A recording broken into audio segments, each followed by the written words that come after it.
Kwa maelezo haya yanatosha. Tuko kwa watu naomba. Nisikie kaka ni mrefu hivi.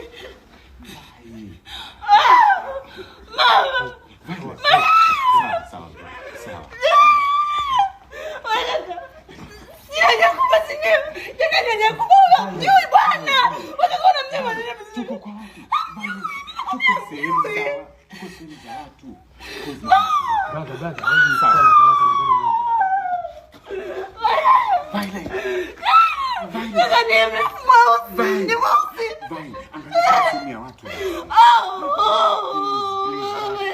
Please basi. Naomba.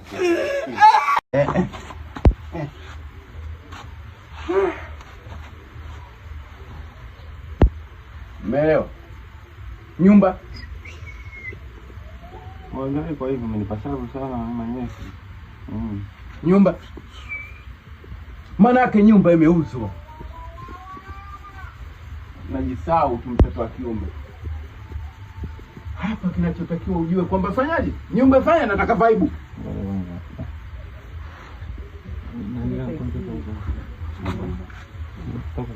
Popo. Ngoja ndani. Akuongea hapo. Yeye niliongea. Sio wewe. Huku manyesi, si tunachoshi. Dini ni manyesi.